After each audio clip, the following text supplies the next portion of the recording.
Hello, everyone. In this section, this last section of the module, we'll be looking at culture change, revitalization, and pathways to religious ecstasies. In other words, the ways in which substances are utilized to allow people to relate to the past and to embrace, accept, and move with change that has occurred and has swept across the Native American landscape over the last several hundred years. I think the key to this, too, is also thinking about the term revitalization.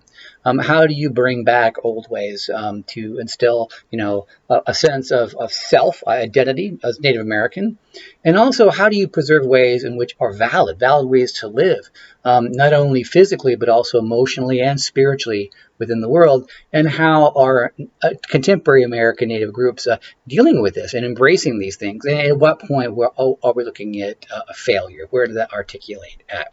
All right. So to begin, we'll be talking about a paper. We'll be reading a paper called Shamanism and Christianity, Modern Day Tlingit.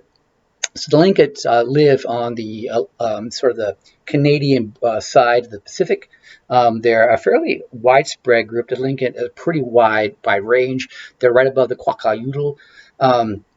So this paper will describe, how their elders are sort of reinterpreting shamanism of the past and the colonial conquest, what really happened during that period, and to sort of allow them to embrace a sense of history and interpret it in sort of through a different lens. So I think this is a pretty good paper because it describes the conditions of many, many different Native American groups without us getting into, excessive reading. I wanted you to at least have one, I think, which was ubiquitous. Right? Then we're going to look at the second part of We Live to Survive. You looked at week one of looking at the Lakota Sioux on the Pine Ridge Reservation. So let's look at the ways in which, young Native Americans are trying to revitalize themselves and where they sit within the world, and how effective are what we see going on. And we have to remember this, too, that we can't, isolate Native Americans by saying they should go back to their old ways in the past. That never happens. Bringing back what we call the ethnographic presence, in the state in which we think they're supposed to be natural normal. There is no natural normal for anyone. Time always changes cultures. It's how you deal with that change and reincorporate yourself with a new sense of identity, one that you're solid and stable with, that's functional for your society, that really counts, right? So, revitalization is that. It's blending old and new. It's not going back and discharging the weight of the contemporary time that you're in. Nobody wants to give up. I don't care who you are. All the modern context in which you live. So see what are their successes and failures within this film. And mostly I want to ask you, what sort of help would these folks at Pine Ridge, need to accomplish what their goals might be, and what are their goals? And we got to think about this too. When we say their goals, are they a single culture or not? That's one thing we always do. We think about Native Americans, tribes. They were this solid entity of just one type of person. Maybe that's not really the condition. Maybe, all groups, social groups are pluralized into a certain way with many different wants and needs, right? So that'll help us sort of interpret, I think the variety of Native Americans in the landscape that's out there with different wants and different needs, and all trying to create different sorts of solutions, right?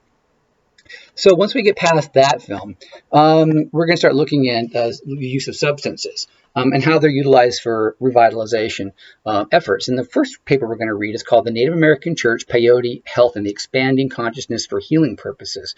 Peter Jones wrote a fantastic paper on this. So you get to look at the history of peyote, its use, and its spread. And why they've gotten a Title I sort of clearance, the Native American Church, to actually, escape this category of a Category 1 narcotic for use in religious purposes. So that's a very interesting history and very interesting take on why people utilize these substances.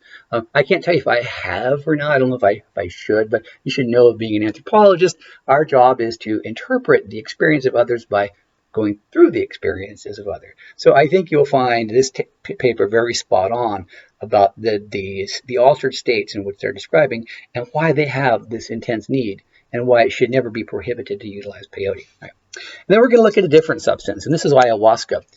These are the dimethyltryptaphans. These are some of the most powerful hallucinogens in the world. I don't even know if I can call them hallucinogens. That's sort of a Western term. I'm going to call them the most powerful gateway substances to the subconscious. Of course, that's why we started out the course. Everything is a gateway into the subconscious, and that's really what these use of these drugs are for.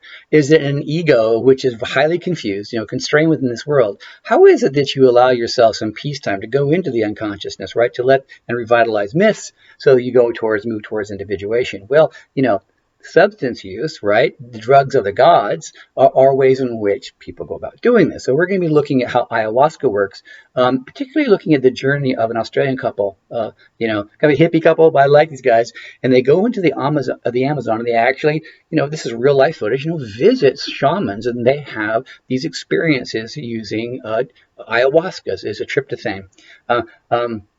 I can't explain how do you make it, but you can actually make stuff that you can get in the grocery store. But anyway, I won't go into that. Hit me up later if you're interested in this kind of thing. All right. Now, so the last thing we're going to look at after we look at the shamans of the Amazon, or you actually think about, is a reading. It's called Religious Ecstasy to Ecstasy Pills, a symbolic and performative analysis of electronic music festival. So Tiago Conteno, what he does is he takes us into the context of these new sort of Brazilian music festivals, right? These are new age sort of music festivals, sort of, where we get, the use of marijuana and alcohol and a lot of other sort of drugs in combination that work with dancing, being in certain sort of environments. And what we want to think about, is what are the purpose? Who are these people going there? Why are they going there for? What sort of community and ritual behavior does it create? And what sort of spirituality does it conjure? And the last thing I want to think about is what they're achieving a form of religion or not. We're going to think about that because we realize that right now to have a functioning religion, you must have a relatively intact, right, and fluid mythology, right, that really explains the context of existence, how to live a good life, is the mythology in which is the foothold of all religions. And without mythologies, or even if you just have fragmentary mythologies, you can conjure the idea of spirituality. So when you watch this film, figure out what it is. And also, when you watch this film, figure out, is it that people really need religion, a solid, intact, full mythology?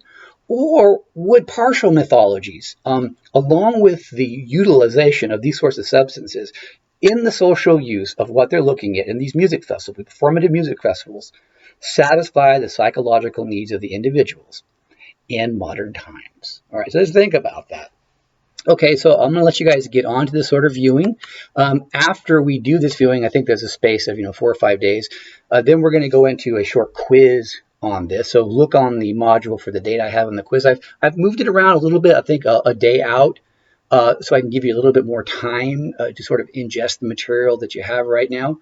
Again, any questions on this material, hit me up, give me a call straight up. Even if you're watching this stuff or reading this stuff, any passages that don't make sense to you or any explanation, you can give me a call, or again, by email if you prefer. All right, bye.